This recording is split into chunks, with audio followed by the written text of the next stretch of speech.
کی بات ہے، میری زبان پہ صرف محبت کی بات ہے۔ اس دور انتشار میں آپس کی دشمنی، اس دور انتشار میں آپس کی دشمنی، سوچو جو غور سے تو قیامت کی بات ہے۔ دیوار نفرتوں کی گراؤ تو بات ہے، دیوار نفرتوں کی گراؤ تو بات ہے، انسان کا شعور جگاؤ تو بات ہے۔ ظلمت میں زندگی کی محبت کے نام پر، ظلمت میں زندگی کی محبت کے نام پر قندیل دوستی کی جلاؤ تو بات ہے۔ محترم صدر شعبہ، اسٹیج پر تشریف فرما حضرات اساتذہ کرام، جانبین میں تشریف فرما حضرات حکم صاحبان اور جامعہ حاضہ کے روشن متفر، میں آپ جیسے عظیم المرتبت اشخاص کے روبرو اتحاد و یکجہتی کے عنوان پر لب کوشائی کی ہمت کر رہا ہوں۔ یہ سب آپ حضرات کی کرم فرمائی اور محبت کا نتیجہ ہے، ورنہ کہاں میں اور کہاں یہ نکھت گل۔ محترم حضرات، آج مسلمانوں کے اندر نفرتوں و عداوتوں کی خلیج اور آپسی تنازعیں کی ایک مہلک بیماری ہر مسلمان کے رگ و ریشے میں سما چکی ہے۔ ہمارے اندر اختلافات، تنازعات اور تشاجرات نے جنم لے لیا ہے، جس کی بنا پر مسلمان ذلت و رسوائی کے دلدل میں پھنسا ہوا ہے۔ مسلمانوں کی مختلف جماعتوں اور تنظیموں میں آپس میں اتحاد و اتفاق واقعی نہیں۔ کوئی اپنے آپ کو سنی کہتا ہے، کوئی اپنے آپ کو مودودی کہتا ہے، کوئی اپنے آپ کو شیعہ کہتا ہے، کوئی اپنے آپ کو بریلوی کہتا ہے، کوئی اپنے آپ کو دیوبندی کہتا ہے۔ مسلمانوں کی مختلف تنظیموں نے آپسی اتحاد و اتفاق کو باقی نہیں رکھا۔ ایسا کیوں ہو رہا ہے؟ اس کی وجہ کیا ہے؟ صرف ایک بنیاد ایسی ہے جس پر مسلمانوں کے تمام گروپ اور تمام تنظیمیں متحد ہو سکتی ہے، وہ بنیاد قرآن و احادیث ہے۔ قرآن پر شیعہ، سنی، بریلوی، مودودی، دیوبندی تمام تنظیمیں ایمان رکھتی ہے۔ قرآن کی فریاد و للکار سننے کے لیے تمام جماعتیں اور تمام تنظیمیں ایک پلیٹ فارم پر آ سکتی ہے، سب متحد ہو سکتے ہیں۔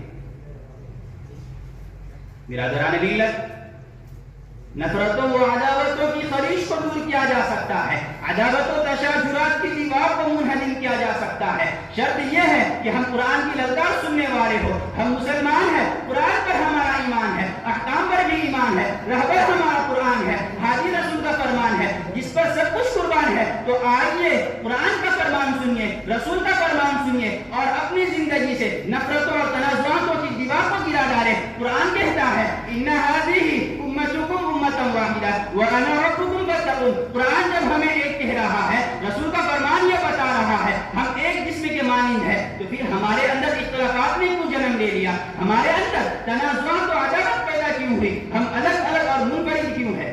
اس کی وجہ کیا ہے؟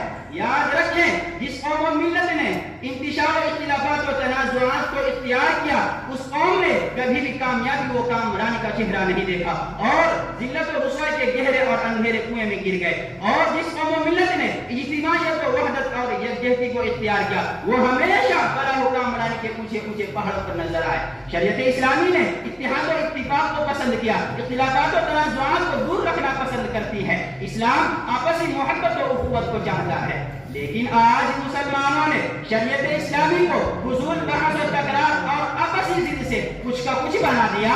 سینکڑوں ٹولیاں اور جماعتیں آپس میں بنی، اس ملت کی ایک ایسی درگھٹ بنی کہ دوسروں کو راہ ہدایت کو کیا بتا سکتے، خود آپس میں اختلافات و تنازعات کی دنیا آباد کر کے دین میں متفرق ہو کر ایک دوسرے کے مقابلے میں سب آرا ہو گئے۔ عزیزان گرامی، رسول اللہ صلی اللہ علیہ وسلم کے فرمان پر غور تو کریں۔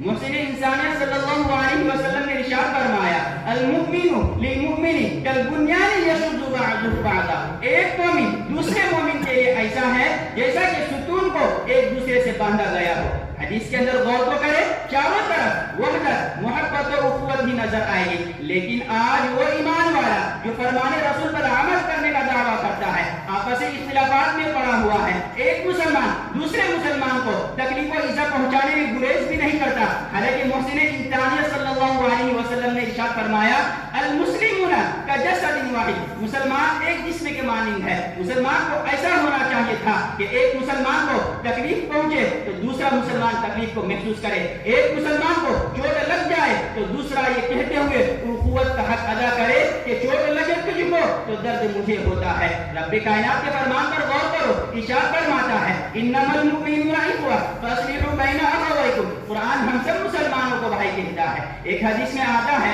کہ ماہ رسالت صلی اللہ علیہ وسلم نے ارشاد فرمایا المسلم اخو المسلم.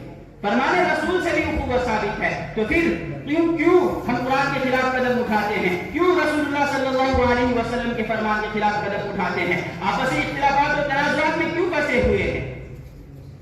برادران اسلام, ہم مسلمان آپس میں بھائی ہیں.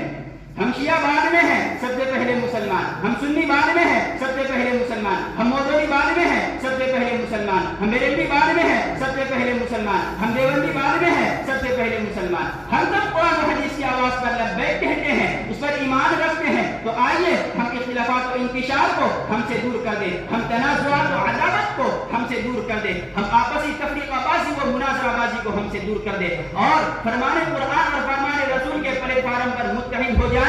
تو کسی کی کیا مجال کہ ہمارا مقابلہ کر سکے. اسی لیے کہ ظلم و زیادتی کا مقابلہ کرنے کے لیے جماعتی قوت درکار ہے.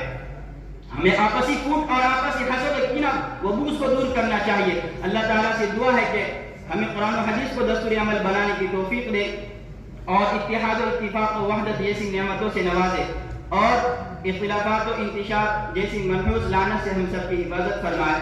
آمین آمین آمین. ایک شاعر کے ساتھ میں اپنی بات ختم کرتا ہوں. ایک ہو جائے تو بن سکتے ہیں خورشید و مبین, ایک ہو جائے تو بن سکتے ہیں خورشید و مبین, ورنہ ان بکھرے ہوئے تاروں سے کیا بات بنے. وآخر دعوانا ان الحمد للہ رب العالمین.